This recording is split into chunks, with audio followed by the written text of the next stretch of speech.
हुँ,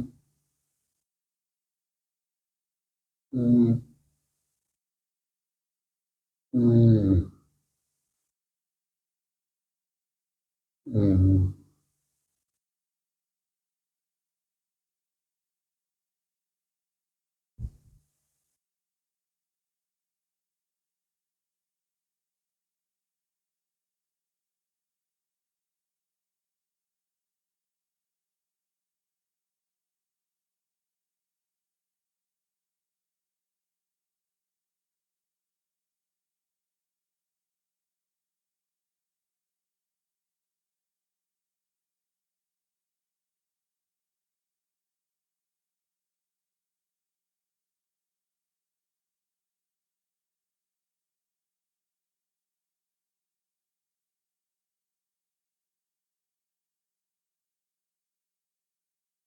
हुँ,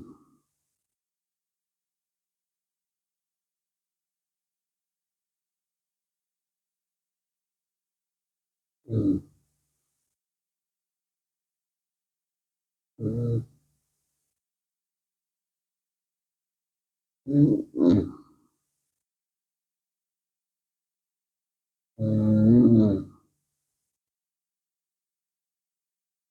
हुँ, हुँ,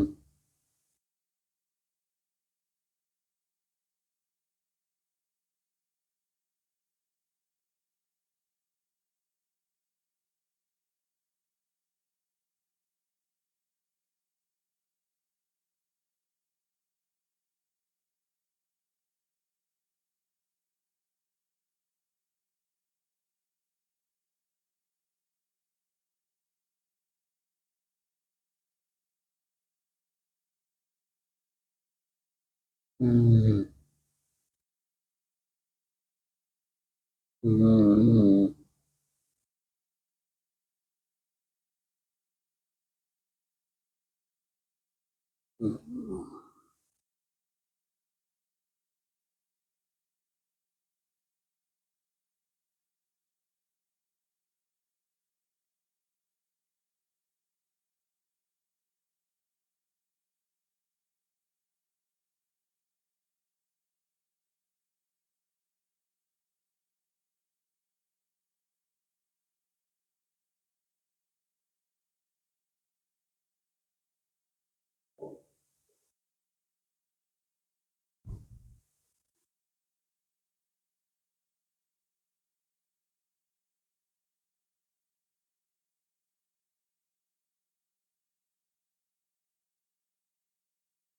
हुँ,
हुँ।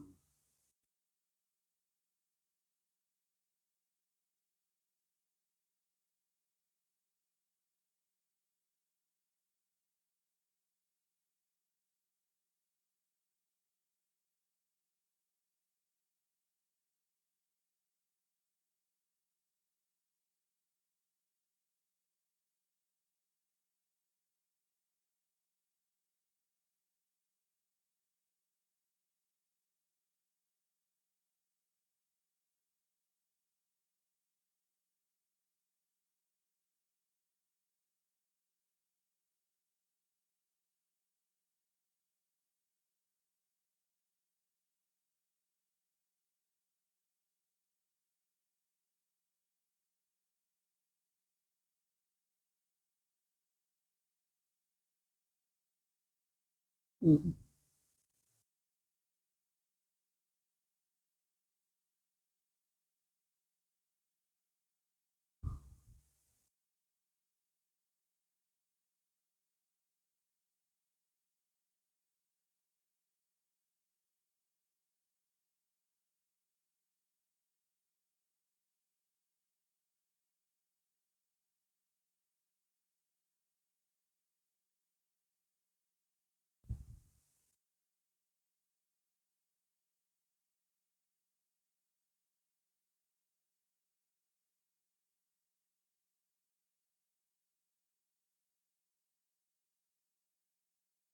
हम्म,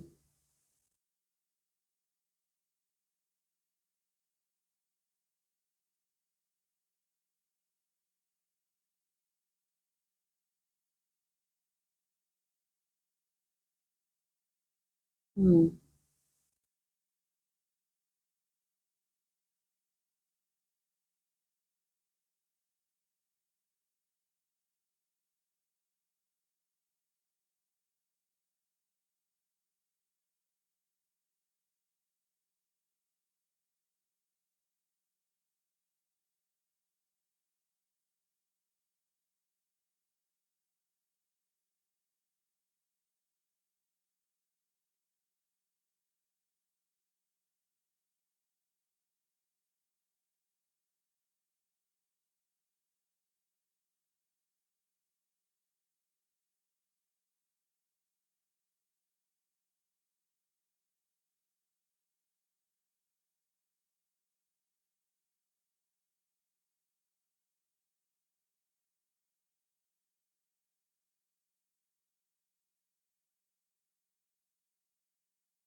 हम्म,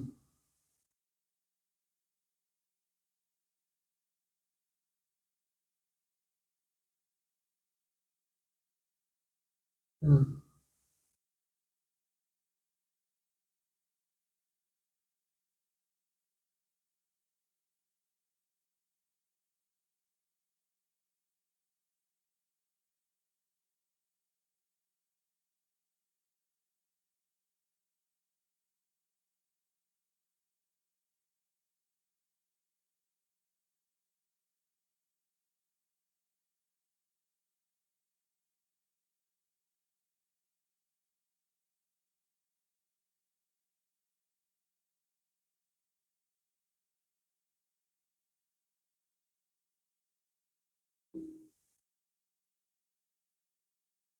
हम्म, हम्म, हम्म, हम्म, हम्म,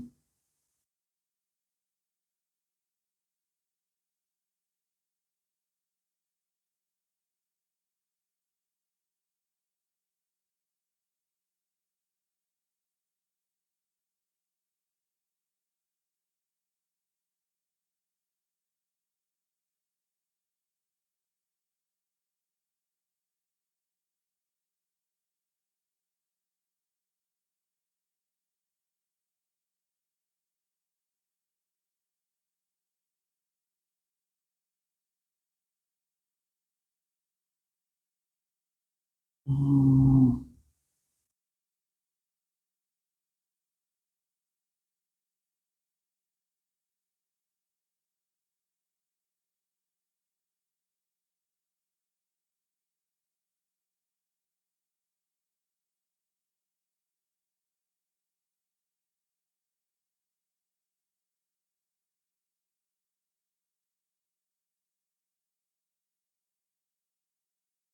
हम्म,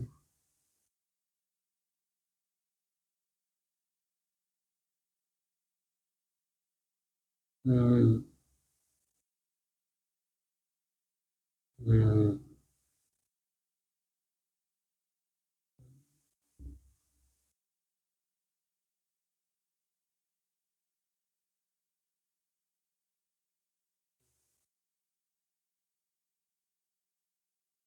हम्म,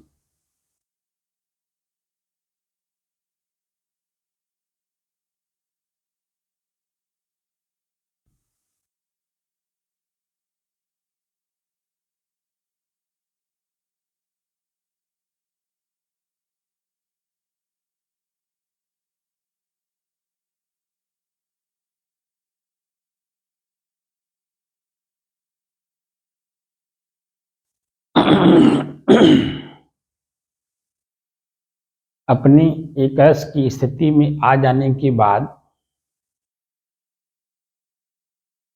शरीर का ही ज्ञान नहीं रह जाता है, तो मन किस बात का ख्याल करेगा, चित्त किस पर अनुसंधान करेगा, और बुद्धि क्या निश्चय करेगी, कर्म क्या होगा।